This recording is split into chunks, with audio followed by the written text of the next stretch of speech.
ازيكم يا رجاله؟ عاملين ايه؟ ورجعنا لكم بفيديو جديد معاكم في قناه انا حكولوس. لو انت مش مشترك في القناه اشترك عشان خلاص عايزين نوصل ل1000 مشترك. طبعا انا هبدا استمر معاكم في القناه دي، والقناه التانية خلاص كده باظت.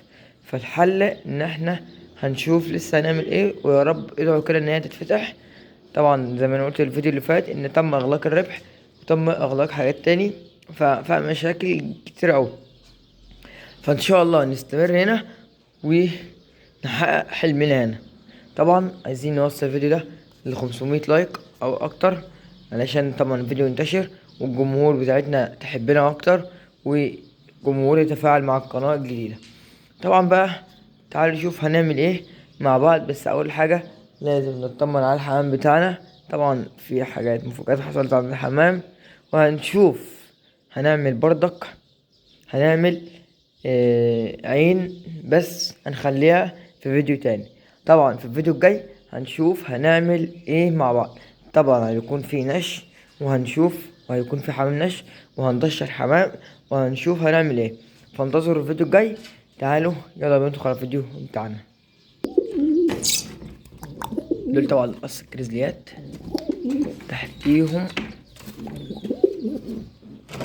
تحتيهم زغاليل.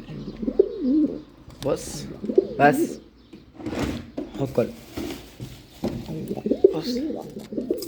الحمد لله طبعا متلبنين اهمت، هنشوفهم مع بعض.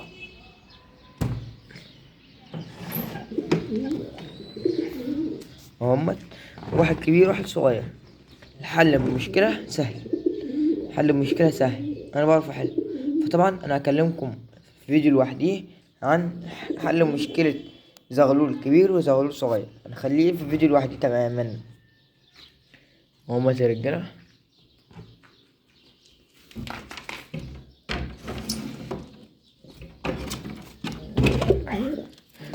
دول عيالهم دول، والعيال دي الزغلتين الاب والام دول. فطبعا لسه ما كلفتش لاي حمام اهو. ودول نشوف اخبار الحصى بتاعهم. نط، انزل يلا، شوف يجري بيسمع كده. انزل انزل يلا. حنين حنين على الحصى بتاعه. ده طبعا الذكر، اه ده طبعا الذكر. طبعا عايز تحديق، هنحط له تحديق بعد الفيديو. انا بأمانة ما شفتش الحصى لحد الآن. ما شاء الله، واحدة مش واحدة غير مخصبة وواحدة مخصبة. ده ليه بقى؟ واحدة غير مخصبة اهي، واضحة،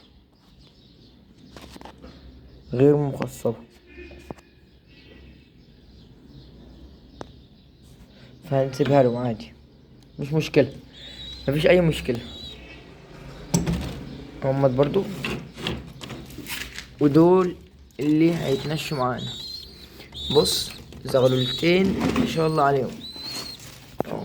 طبعا انا حطيت لوزة هنا اللي كانت هنا، وسيمبا معاه، حطيتهم الاتنين مع بعض. مش عايز طبعا اوكلهم كتير، عشان طبعا هنبدأ نديهم ميعاد ثابت، عشان طبعا هيتنشوا اهمت.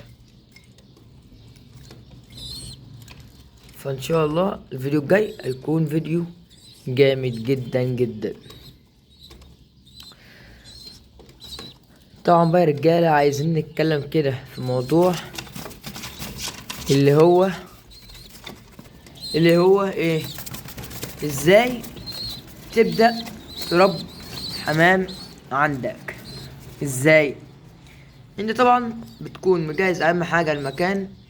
مثلا لو الظروف مش حاكمة ان انت تجيب عيون او سلكات زي كده، طبعا بتبدأ تعمل واحدة زي دي، زي اللي انا هعملها في الفيديو الجاي اهي. واحدة زي دي كده او زي دي. بص انا عامل هنا منهم كميات، عامل 3، وهعمل الرابعة، وهعمل واحدة تانية في الأوضة التانية اللي احنا كنا حاطين فيها لوزة.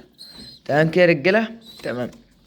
دي اول نقطة معانا المكان بتاعك، او لو هتربي سايب في عشة او في اي حاجة او في مكان صغير، المكان الثابت اللي هو تربية الحمام السايب. طبعا بقى بتبدأ تجيب ايه، تبدأ مثلا تجيب لك زغلولتين زي كده كرزليات، زغلولتين زواجل، زغلولتين استرالي لو هتبدأ تنش، زغلولتين كراكندي عبسي، الحاجات الشام. طب لو طب حد هيسألني دلوقتي، طب يا كرولوس لو هتبدأ تربي حمام عندك وينتج عندك، تبدأ بإيه؟ أولا تبدأ بالحمام الشامي اللي هو العبسي، الكركندي، الكرزليات، ال- الزاجل. في انواع كتير ياما استرالي، ممكن تبدأ بالاستراليات في النش حلوة جدا جدا جدا. كشك، في حاجات كتيرة وحلوة اوي تبدأ بيها. طب لو عايز مثلا تدخل في سباق نش او حاجة، تدخل بايه؟ مثلا تجيب لك قص كريزليات تنتج منهم ويطلعوا لك زغاليل، وتبدأ تنش منهم. اهم حاجة بقى لازم في السباق وكده، لازم تراب مكان كويس، و يعني السباق هيحتاج منك حاجات كتيرة جدا جدا. اوكلك تاني دلوقتي، تمام يا رجاله؟ تمام. طب لو مثلا انت هتبدأ تنتج وتحط حمام عندك كده زي كده، هتنتج منه الاكل. الاكل ممكن تجيب كريزليات رومي بلدي للاكل، ده للاكل، انا بتكلم عن الاكل. تمام كده يا رجاله؟ تمام. طب لو عايز بقى حاجة تنتج منها وتبدأ تبيع منها، تجيب ايه؟ استراليات، كراكندي، عبسي، شامي. انا بتكلم عن الشامي مش الغذاء. لو ربنا كرمك بقى وربنا سهل وبعت من الحمام اللي عندك وبدأت معاك فلوس، تجيب ايه؟ تجيب مثلا غزار زي شربندق، زي ابل اخضر، زي الحاجات دي. ممكن تجيب كشك حلو جدا جدا جدا، ممكن تجيب ازرق قطيفة حاجة رخيصة يعني معاك، ممكن تجيب مسود حاجة يعني كده على الهادي اول ما تبدأ تربية الحمام. تمام كده يا رجالة؟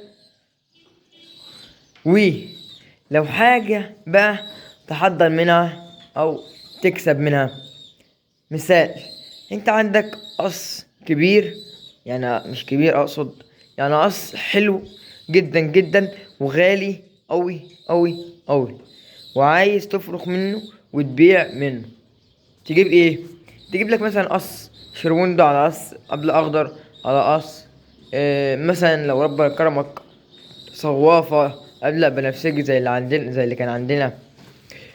تعمل ايه بقى عشان تكسب منه فلوس من وراه، وبالتالي تحضن وتكسب بزيادة، يعني تنتج عش في عشين. احسبها زي ما انت تحسبها.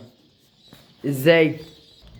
مثلا انت مثلا عندك قص غالي في المكان ده، اعتبر في المكان ده غالي قبل اخضر، حصى حصويتين مع نفس القص الرخيص، مثلا زي الزاجل. مثلا لو عندك حاجة رخيصة زي الكريزليات، حاجة حضان زي الكريزليات العبسي كراكندي، الحاجات دي حضان حنين.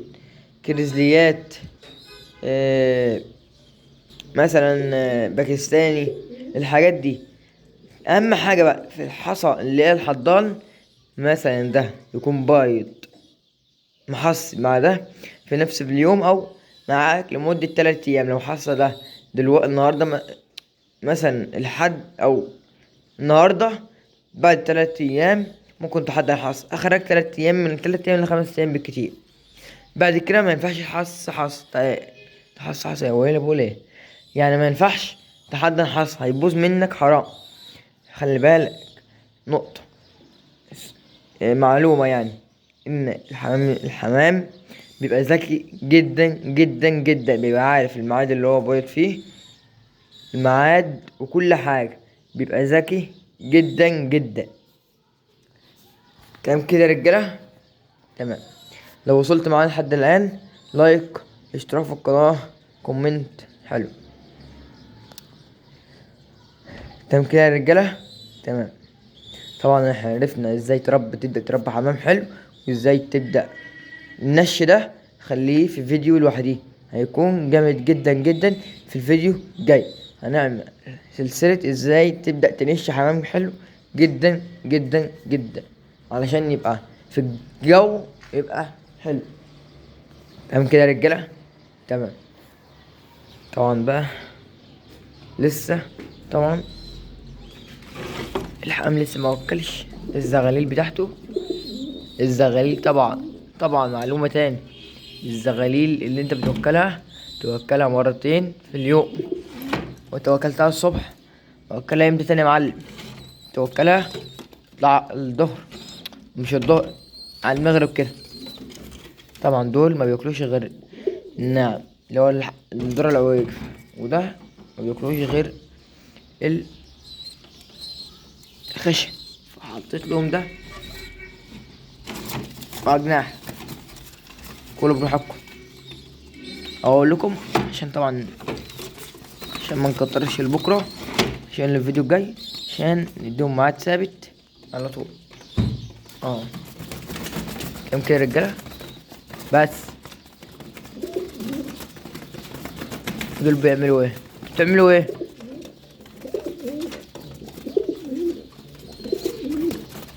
نحط لكم تحت بعد الفيديو. هو كده يا رجاله، وكان ده طبعا الحمام. لسه طبعا بعد الفيديو هسقي الحمام كله. طبعا هنسقي برضك الحمام اللي هو ايه، نحط له ميه كده. الفيديو بتاعنا يكون خلص. اتمنى لايك، اشتراك في القناه. كان معكم كرولوس وليد. سلام.